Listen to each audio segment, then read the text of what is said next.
गणाधीश जो ईश सर्वा गुणांचा मूळारंभ आरंभ तो निर्गुणाचा. नमो शारदा मूळ चत्वार वाचा गमू पंथ आनंत या राघवाचा. जय जय रघुवीर समर्थ. रामकृष्ण हरी सर्वांना. आज आपण संत तुकाराम महाराजांच्या गाथेतील अभंग क्रमांक 20 बघतोय.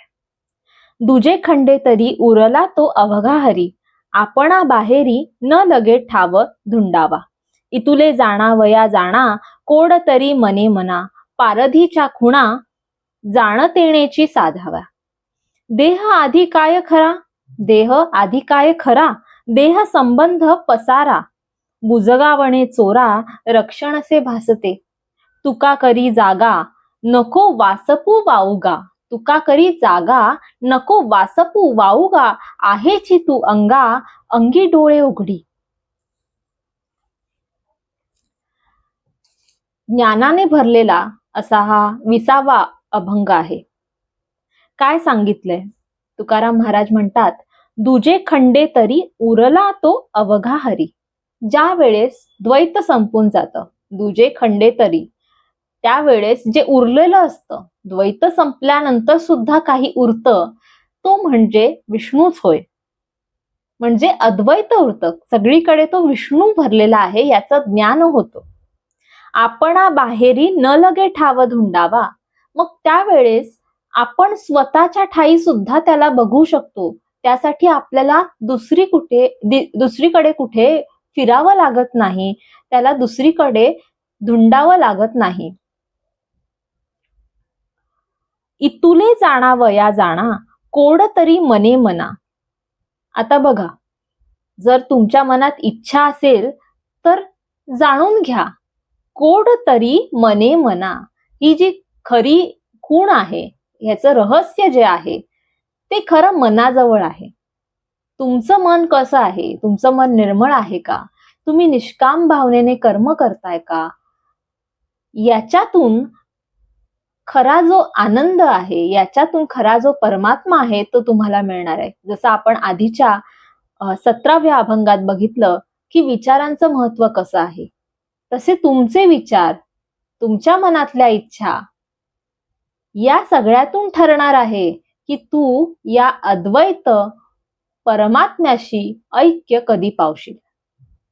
तेव्हा या ज्या खुणा आहेत, समर्थ म्हणतात अंतरस्थितीची या खुणा अंतर्निष्ठ जाणती, त्या बरोबर त्याला माहित असणार ज्याचं मन खरंच निर्मळ झालं असेल. पारधीच्या खुणा जाणत येण्याची साधाव्या. जसं शिकाऱ्याला सांगावं लागत नाही कुठली युक्ती करायची, तो जर खरा शिकारी असेल तर आपल्या युक्त्या बरोबर त्या त्या वेळेला वापरत असतो.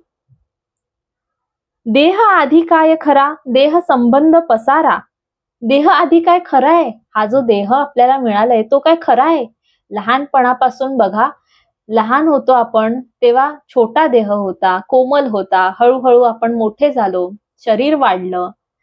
याचा अर्थ लहानपणीचं शरीर आणि आत्ताचं शरीर जरी ह्याच्यामध्ये फरक असला तरी सुद्धा त्यातला आत्मा मात्र शाश्वत आहे आणि देह मात्र बदलणारा आहे, सतत बदलतोय. म्हणून देह आधी काय खरा, देह हा खरा आहे का? त्याच्यामध्ये आपण कोणाला धरलं? देह संबंध पसारा.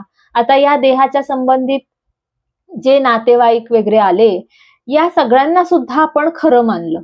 म्हणजे आधी देहच खरा नाही, त्यात आपण हा सगळा पसारा, ही सगळी गुंतागुंत घेऊन बसलो. कसं आहे बरं हे तुझं वागणं कसं आहे मना? बुजगावणे चोरा रक्षण असे भासते. जसं एखादा चोर येतो, शेतामध्ये एखादा चोर आला आणि त्याला समोर बुजगावणं दिसलं तर तो त्याला काय समजतो? प्रत्यक्ष माणूस आहे असं समजतो. तसं हे तुझं वागणं आहे. हा देह खरा नाहीच आहे, पण या देहासंबंधी जो काही पसारा आहे, जे काही गुंतणं आहे मनाचं, ते सुद्धा खरं नाहीच आहे, पण हा भास आहे, असं संत तुकाराम महाराज इथे सांगतात. ते काय म्हणतात? तुका करी जागा, नको वासपू वाऊगा. आहेसी तू अंगा, अंगी डोळे उघडी. काय म्हणतात ते? अरे मी तुला या अविद्येतून, या निद्रेतून जागा करण्यासाठी आलो आहे.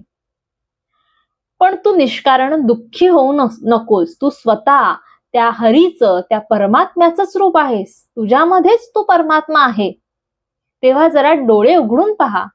या ज्ञानदृष्टीने पहा तुझं स्वरूप नक्की आहे तरी कसं. आपल्याला आपल्या स्वरूपाची ओळख करून देणारा हा 20वा अभंग आहे. काय म्हणतात ते, की हा देह काही खरा नाहीये. ज्याप्रमाणे सागरामध्ये लाटा उसळतात, एक लाट येते पुन्हा विरून जाते, तसा हा सगळा पसारा आहे. तेव्हा याच्यात अडकायचं काय कारण. जनक राजाची एक सुंदर गोष्ट आहे. जनक राजा, विदेह जनक आपण ज्यांना म्हणतो, राजाला एकदा स्वप्न पडलं. स्वप्नामध्ये त्याला दिसलं की आपलं जे राज्य आहे ते आपल्या हातून निसटून गेलेलं आहे. आपण अगदीच गरीब झालो आहेत, निर्धन झालो आहेत आणि राज्यातून बाहेर गेलो आहेत असं त्याला दिसलं. अन्न नाही पोटात, सोबत कुणीही नाही,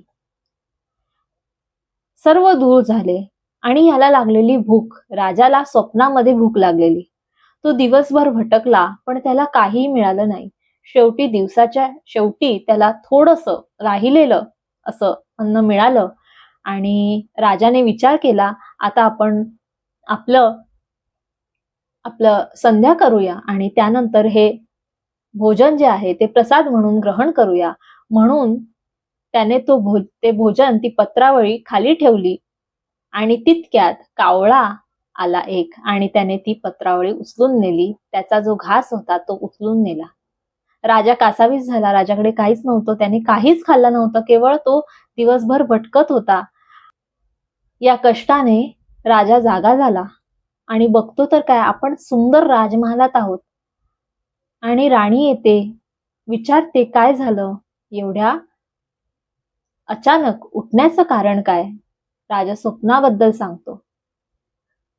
दुसऱ्या दिवशी राजा अष्टावक्र मुनींना विचारतो, मला असं स्वप्न पडलं, मला सांगा नक्की ते स्वप्न खरं होतं का आत्ता मी जो आहे तो मी खरा आहे बरं. अष्टावक्र मुनींनी सुंदर उत्तर दिलं, राजा, स्वप्न सुद्धा खरं नव्हतं आणि हे सुद्धा खरं नाही. राजा म्हणतो, तसं कसं, हे कसं काय शक्य आहे. मुनी म्हणाले की स्वप्न खरं नव्हतं, हे सुद्धा खरं नाही, पण हे दोघं पाहणारा तू मात्र खरा आहेस. दृश्य हे बदललेलं आहे. याचा अर्थ दृश्य जे आहे ते शाश्वत नाही, ते अशाश्वत झालं, ते बदललं, म्हणजे ते खरं नाही. पण या दोघांचा द्रष्टा जो आहे, या दोघांना ज्याने पाहिलं, जो साक्षी आहे, तो तू म्हणजे सत्य आहे, असं उत्तर अष्टावक्र मुनींनी दिलं. आणि हेच आपल्याला तुकाराम महाराज सांगतात की हा देह आपण बघतोय, याची जी बदलणारी स्थिती आहे ती आपण बघतोय, नाती गोती बघतोय, बाहेरचा पसारा बघतोय देहासंबंधीचा, पण हा बदलणारा आहे, हा शाश्वत नाही. तेव्हा हा देह म्हणजे तू नाही, परंतु याचा जो द्रष्टा आहे, याचा जो साक्षी आहे, तो अंतरात्मा जो तुझ्यामध्ये वसलेला आहे ना, तो खरा आहे आणि ते तुझं खरं स्वरूप आहे. ज्ञानेश्वर माऊली सुद्धा आपल्या ज्ञानेश्वरीमध्ये याचं उदाहरण देतात. ना तरी सूर्य प्रतिमंडल, जैसेनी धरी सलील, का रश्मी करी मृगजळ, धरिजे जेवी, तैसे गा संबंधे विणा, यया सर्वा ते धरी निर्गुण, परिते वाया जाण मिथ्या दृष्टी. काय म्हणतात संत ज्ञानेश्वर माऊली, काय म्हणतात, नातरी सूर्य प्रतिमंडल, जैसेनी धरी सलील, का रश्मी करी मृगजळ, धरिजे जेवी. की सूर्याच्या तापाने आपल्याला एखाद्या वाळवंटामध्ये मृगजळ दिसावं, तशी ही मिथ्या दृष्टी आहे. तसा हा संसाराचा पसारा आहे. तैसे का संबंधे विण. आता मला सांगा, सूर्याचा आणि पाण्याचा संबंध इथे आलेला नाहीये, पण तरी सुद्धा आपल्याला काय दिसतं, ते मृगजळ दिसतं की तिथे काहीतरी जल आहे. त्याप्रमाणे सगुण आणि निर्गुण, आपण असं म्हणू नाही शकत की हे जे निर्गुण परमात्मा आहे त्याने हे निर्माण केलं, असं सुद्धा म्हणू नाही शकत. तैसे गा संबंधे विण यया सर्वाते धरी निर्गुण. या सगळ्यांना जो धारण करतो तो निर्गुण. परी ते वाया जाणं मिथ्या दृष्टी, पण ती सगळी मिथ्या दृष्टी आहे. आणि या परी निर्गुणे गुणाते भोगणे रंका राज्य करणे स्वप्नी जैसे. म्हणून गुणांचा संगू अथवा गुणभोगू हा निर्गुणी लागू बोलू नये. म्हणून या निर्गुणापाशी ह्या सगळ्या गोष्टी आहे असं सुद्धा म्हणता कामा नये. आणि असा तो निर्गुण परमात्मा जो आहे तो तुझ्या अंगी आहे. मी तुला या अविद्येतून जागा करण्यासाठी आलो आहे, असं संत तुकाराम महाराज म्हणतात. याच्यावर चिंतन जितकं करावं तितकं कमी आहे, पण चिंतनानेच पुढे आपल्याला त्याचा ध्यास लागतो आणि त्यातूनच ज्ञान प्रकट होतं. तेव्हा आपण सुद्धा या गोष्टीचा नक्की विचार करूया. संतांनी सांगितलेल्या या मार्गावर चालण्याचा प्रयत्न करूया. 20व्या अभंगाचं विवेचन इथेच थांबवते. गुरुर्ब्रह्मा गुरुर्विष्णू गुरुर्देवो महेश्वरः गुरु साक्षात परब्रह्म तस्मै श्री गुरवे नमः. उपासनेला दृढ चालवावे भूदेव संतांसी सदा लवावे. सत्कर्मयोगे वय घालवावे सर्वामुखी मंगल बोलवावे.